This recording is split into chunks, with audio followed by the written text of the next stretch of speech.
우리는 한 아버지를 가지지 아니하였느냐? 하나님께서 지으신 바가 아니냐?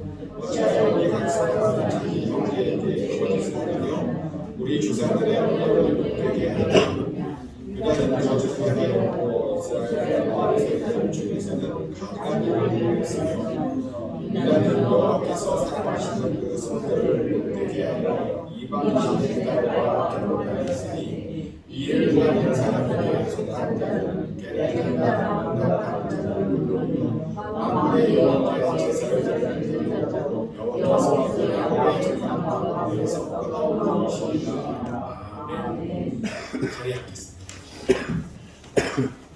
하나님의 평안을 우리 시간 여러분 신령 가운데 함께 하시기를 예수 그리스도 이름으로 축복합니다. 저는 언젠가 제 인생을 돌아보면서 이런 생각을 해본 적이 있습니다. 나는 왜 이렇게 큰 복을 받았나? 아멘? 여러분들이 보시기에 어떻게 생각할지 모르겠지만 저는 제 스스로 큰 복을 받았다고 믿습니다. 왜냐하면 저는 행복하거든요. 어떤 이들은 마음을 졸이며 산답니다. 또 어떤 이들은 항상 긴장하면서 불안에 떨며 산답니다. 그런데 저는 그렇게 살지 않습니다. 항상 편안하게 자고 평안함 속에 잠을 깹니다. 급하지 않습니다. 별로 긴장하며 안 삽니다. 항상 감사하며 살려고 노력합니다. 그러다 보니 제가 얼마나 큰 복을 받았습니까? 아멘? 그래서 언제가 왜 이렇게 큰 복을 받았나 라는 생각을 해본 적이 있었는데요. 그때 내린 결론이 뭐였냐면 예배를 잘 드려서 이렇게 큰 복을 받지 않았나 라는 생각을 했습니다. 사실 저는 예배 드리는 것을 굉장히 좋아합니다. 하나님께 찬양 드리고 또 말씀 듣고 기도하는 것을 굉장히 좋아합니다. 실제로 예배를 드리면요, 저는 모르겠어요. 스트레스가 풀리더라고요. 또 예배를 드리면 답답한 것들이 사라져요. 또 예배를 드리면 피곤함도 사라집니다. 예배를 드리면 잠이 안 와요. 너무 신이 나서. 그러다 보니 저는 예배 드리는 것을 굉장히 좋아합니다. 근데 이렇게 예배 드리는 걸 좋아하게 된 것이요, 고등학교 때부터 그랬습니다. 고등학교 때부터 예배 드리는 것이 너무 좋았습니다. 얼마나 좋았던지요, 토요일 저녁이 되면 너무 설레서 잠을 못 자게 돼요. 잠이 안 와요. 그래서요, 주일 새벽부터 교회 나갔습니다. 주일 새벽 예배부터 예배를 시작했습니다. 참 이상하죠? 독특하죠? 근데 그 덕분에 제가 큰 복을 받은 것 같습니다. 예배를 잘 드렸더니 때를 따라 죄를 주셨고 제 앞에 시온의 대로가 열렸다는 겁니다. 근데 나중에 보니까요, 인생에 이런 원칙이 있대요. 예배에 성공하면 인생에도 성공한다. 아멘? 제가 정말 이 말대로 되었습니다. 근데 저는 여러분들도 그래야 될 줄 믿습니다. 인생에 성공하려면 반드시 예배부터 성공해야 된다는 겁니다. 예배에 성공하지 않으면요, 인생이 잘 될 수가 없습니다. 그래서 저는 예배를 가장 중요하게 생각합니다. 예배에 최선을 다하려고 했습니다. 근데 오늘 본문을 보니까요, 좀 충격적인 말씀이 나와요. 어떤 말씀이냐면 이 말씀인데요. 말라기장 12절 말씀입니다. 일을 해야 하는 사람에게 속한 자는 깨는 자나 응답하는 자는 물론이요 만군의 여호와께 제사를 드리는 자도 여호와께서 야곱의 장막 가운데에서 끊어버리시리라. 일을 해야 하는 자는요, 여호와께 제사를 드려도 끊어버리십니다. 이게 무슨 말이냐면요, 일을 하는 자는 하나님께 열심히 예배를 드려도 구원받을 수가 없답니다. 갑자기 궁금해지죠? 이 충격적인 말씀인데요. 우리는 예배 드리면 복도 받고 구원받는 줄 알았거든요. 근데 예배를 잘 드려도 구원받을 수 없대요. 도대체 어떤 일을 하면 예배를 잘 드려도 구원받지 못하는 것일까요? 그래서 그 앞에 문장을 봤더니요, 이런 말씀이 있어요. 자기 형제에게 거짓을 행하면 그렇게 합니다. 말라기장 10절 말씀이죠. 우리는 한 아버지를 가지지 아니하였느냐? 한 하나님께서 지으신 바가 아니냐? 어찌하여 우리 각 사람이 자기 형제에게 거짓을 행하여 우리 조상들의 언약을 욕되게 하느냐? 우리 모두는 믿음 안에서 하나 아버지를 섬기고 있는 중입니다. 우리 모두는 하나님께 모두 지음받은 존재랍니다. 그런데 어떤 이들은 그럼에도 불구하고 자기 형제들에게 거짓을 행한답니다. 그래서 하나님의 언약을 욕되게 한답니다.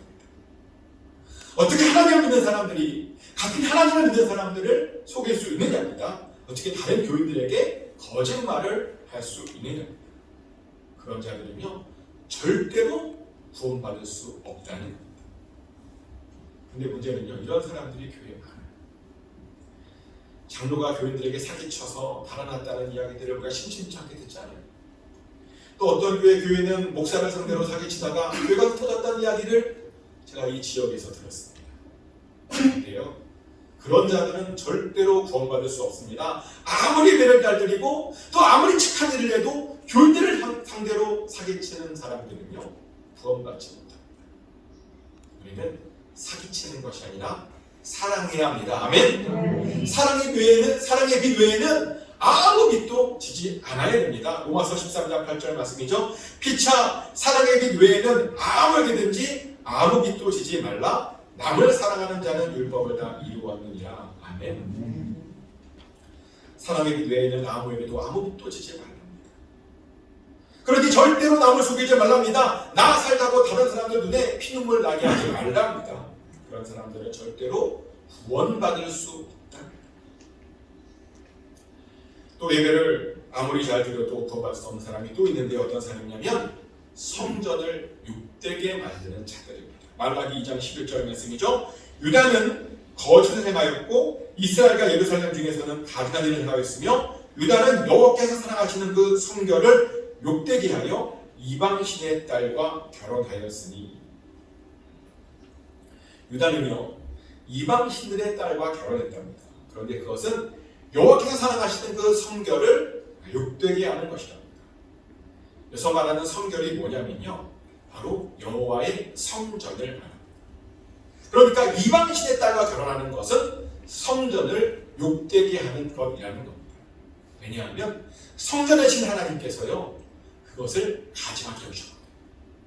하지 말라고 하셨거든요. 하나님께서는 왜 이방신들의 딸들과 결혼한 것을 가증히 여기셨을까요? 그 이유는 이방신들과 결혼하면 그 이방신들의 딸들이 하나님의 성전을 우상의 성전으로 만들어버리기 때문입니다. 실제로 우리는 그것을 솔로몬의 일을 통해서 볼 수 있죠. 솔로몬이 나라를 안정시키기 위해서요 정략결혼이라고 하는 방법을 사용했습니다. 어떤 나라는 어떤 지역을 점령하면요 그 땅의 딸들과 공주를 데려와서 왕비로 삼았습니다. 때문에 솔로몬에게는 이방 출신의 왕비들이 많았습니다. 그러다 보니 예루살렘에요 그들의 신전, 우상들을 위한 신전들이 많았습니다. 열왕기상 11장 17절부터 8절까지 말씀입니다.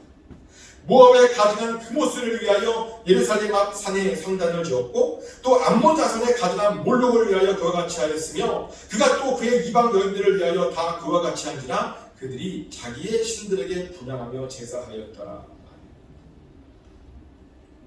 예루살렘 산 앞에 그모스를 위한 산당이 있었답니다. 또 가증한 몰록을 위한 산당도 예루살렘에 있었답니다. 그뿐만이 아닙니다. 나중에 보니까 급기야 솔로몬이 그 이방 신들을 섬기고 있다. 와이프랑 같이. 그래서 하나님께서 미리 그것을 금지시킨 것입니다. 이방 신들의 딸들과 결혼하면 예루살렘이 그렇게 모독당한 것을 미리 아셨다는 겁니다. 그래서 금지시켰는데 유다 백성들이요 도무지 말을 듣지 않는 겁니다. 하나님의 명령을 우습게 여기는 겁니다. 그래서요 구원받지 못했습니다. 하나님의 명령을 우습게 여기면 구원받을 수가 없습니다. 아멘. 그렇게 성전을 모독하면 구원받을 수가 없습니다. 이것이 오늘 본문에서 아무리 예배를 잘 드려도 구원받지 못하는 죄들입니다. 그런데 이걸 신약으로 넘어오면 이 구원받지 못하는 죄들이 조금 더 추가됩니다. 그리고 신약에서는 그것을 성령을 모독하는 죄라고 부릅니다. 예수에 따르면 성령을 모독하는 세 가지 죄가 있답니다. 그리고 그 성령을 모독하면 구원받을 수 없답니다. 마가복음 3장 28절부터 29절까지 말씀이죠. 내가 진실로 너에게 이르노니 사람의 모든 죄와 모든 모독하는 일은 사하심을 얻되 누구든지 성령을 모독하는 자는 영원히 사하심을 얻지 못하고 영원한 죄가 되느니라 하시니. 아멘. 사람의 모든 죄는 웬만하면 다 사하심을 얻는 죄입니다. 하지만 성령을 모독하면 영원히 사하심을 받을 수 없답니다. 도대체 성령을 모독하는 죄가 그럼 무엇일까요? 마가복음에 나오는 성령을 모독하는 죄란 예수님을 폄하하는 죄입니다. 예수님께서는 공생기간 동안에 굉장히 많은 이적을 베푸셨습니다. 하지만 어떤 서기관들은 그 이적을 인정해주고 싶지 않았습니다. 그래서 예수님 보고 뭐라 그랬냐면 사탄의 능력을 힘입어 귀신을 쫓아내는 것이다 라고 말했습니다. 귀신의 왕의 능력을 힘입어 귀신을 쫓아낸답니다. 예수님 보고요. 정말 말도 안 되는 주장이었습니다. 이게 왜 말도 안 되냐고요? 그 이유를 예수님께서 직접 말씀해 주시는데요. 예수님 말씀에 따르면 사탄이 어찌 귀신을 쫓아낼 수 있느냐입니다.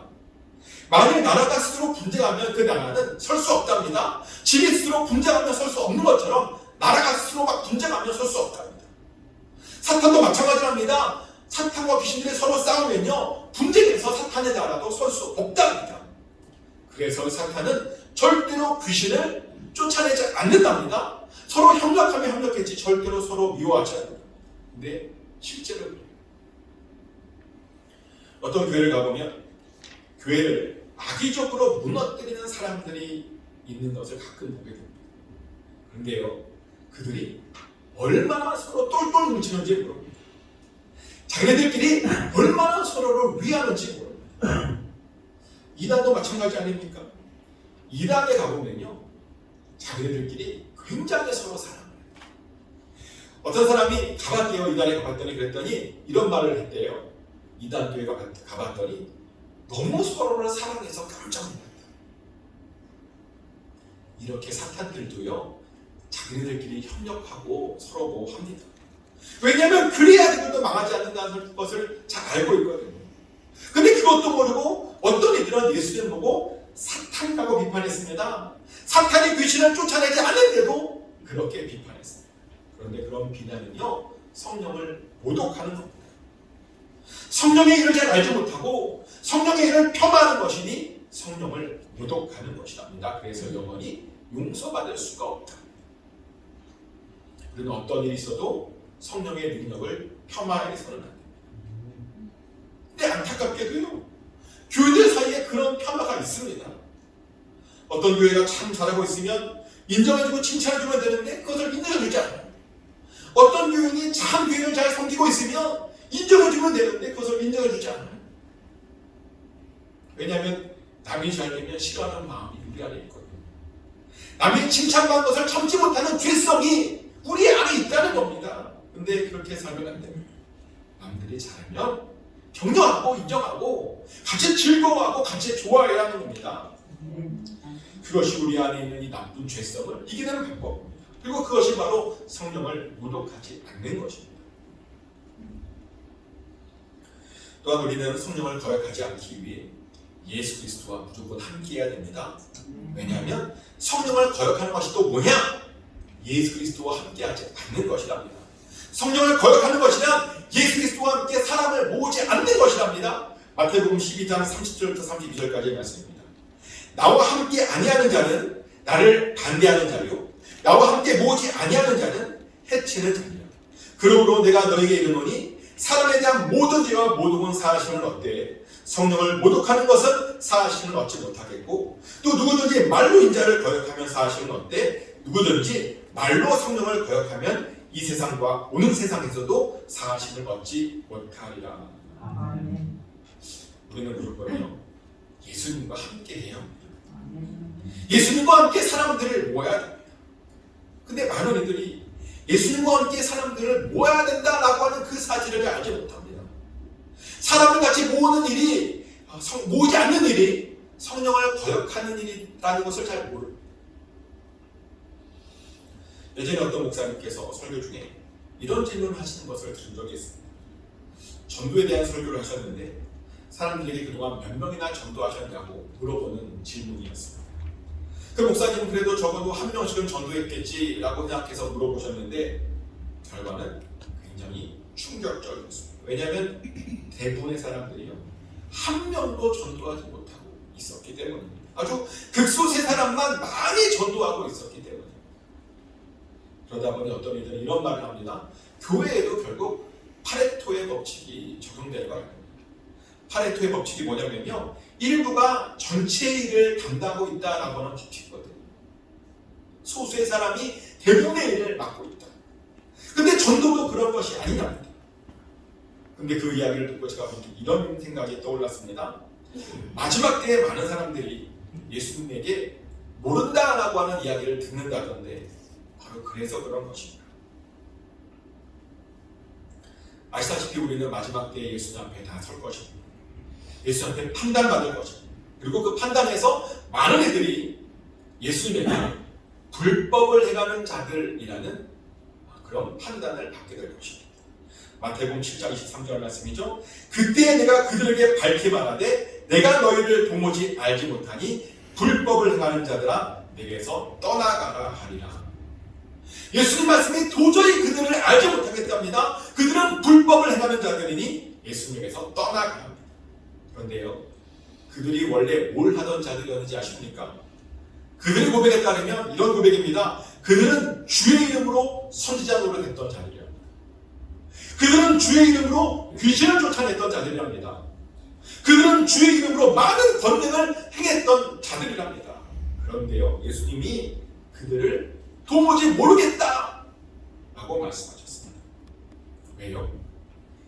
예수님과 함께 사람을 모은 것이 아니거든요. 사람을 구원하는데 애쓴 것이 아닙니다. 선지자 노릇하는 것이 사람들을 구원하는 것이 아닙니다. 목사 노릇, 장로 노릇한다고 사람을 구원하는 것이 아닙니다. 또 귀신 쫓아낸다고 사람을 구원하는 겁니까? 아니요. 귀신 쫓아내는 것보다 더 중요한 일이 있습니다. 귀신 쫓아내는 것보다 뭐가 더 중요하냐면요, 귀신 나간 사람을 끝까지 보호하는 것이 귀신 쫓아내는 것보다 더 중요합니다. 귀신 어설프게 쫓아내면요, 그 나갔던 귀신이 더 많은 것 데리고 와서 그 형편을 이전보다 더 안 좋게 하잖아요. 쫓아내는 것이 그래서 중요한 것이 아니라는 겁니다. 쫓아낼 거면 확실하게 쫓아내야 됩니다. 두 번 다시 그 귀신들이 못 들어오게 해야 됩니다. 그래서 주 안에서 살게 주어야 하는 겁니다. 그렇게 사람을 모아야 합니다. 권능도 마찬가지입니다. 예언하고 방언하고 안수기도하는 거 좋죠. 근데 너무 좋아하면 안 됩니다. 권능 행한다고 와 하고 쫓아다니면 안 됩니다. 왜냐하면 그런 사람들 중 상당수는요, 예수님의 사람이 아닐 수 있거든요. 나중에 보면 자기가 높아져서 자기가 예수님이 되어 있는 사람들이 많기 때문입니다. 권능이요, 신앙의 전부가 아닙니다. 그 뭐냐고요? 사람 모으는 것. 예수님과 함께 사람 모으는 것이 신앙의 전부입니다. 실제로요, 성령 받은 사람들은 다 뭐 했냐? 다 전도하더라고요. 예수의 제자들이 성령 받자마자 뭘 했죠? 사람들을 모아놓고 하나님의 말씀을 증거했습니다. 그랬더니 그 자리에서요, 3,000명이 회개하고 주께 돌아왔습니다. 사람을 그렇게 모았다는 겁니다. 우리도 사람 모으는 데 힘써야 됩니다. 전도하는 데 힘써야 됩니다. 그렇게 말했더니 어떤 분이 그래요. 그럼 다른 교회 잘 다니는 사람 꼬시면 되냐고. 다른 교회에 섬기는 사람, 행복하게 섬기는 사람 꼬시면 안 됩니다. 물론 이건데요, 교회를 진리가 아닌 의리로 다니는 사람, 그래서 진리를 듣지 못해서 너무 힘들어하고 있는 사람들에게는 말해도 됩니다. 제가 항상 말씀드리죠. 왜 이렇게 교회들이 변질되었는가? 사람들이 진리를 보고 교회를 다녀야 되는데 의리로 교회를 다니다 보니까 아닌 것을 아닌 것으로 말하지 못하다 보니까 목사들과 장로들이 전부 다 타락해서 이렇게 변질된 것이다. 교회는요, 의리로 다니면 안 됩니다. 교회는 구원받게 해주는 진리가 있는 곳이어야 됩니다. 근데 어떤 교회는 그게 없어요. 그래서 어떤 사람들이 힘들어해요. 그러다 보니 그런 사람들에게는 뭐라고 해야 됩니다. 근데 힘들어하지도 않는데 뭐라고 하면 안 됩니다. 그리고 우리도 마찬가지입니다. 교회를 의리로 다니지 마십시오. 교회를 자기 이익을 위해서 다니시면 안 됩니다. 교회는 구원 받으려고 다니는 겁니다. 진리를 발견하기 위해 다니는 것입니다. 그래서 우리는 당당하게 진리를 발견했으면 사람들에게 뭐라 그래야 됩니다. 그게 주님께 쓰임 받는 겁니다. 그리고 바로 그것이 성령을 거스르지 않는 것입니다. 또한 성령을 모독하는 것이라 사람들 앞에서 하나님을 시인하지 않는 것입니다. 누가복음 12장 8절부터 10절까지 말씀입니다. 내가 또한 너희에게 말하노니 누구든지 사람 앞에서 나를 시인하면 인자도 하나님의 사자들 앞에서 그를 시인할 것이요 사람 앞에서 나를 부인하는 자는 하나님의 사자들 앞에서 부인을 당하리라.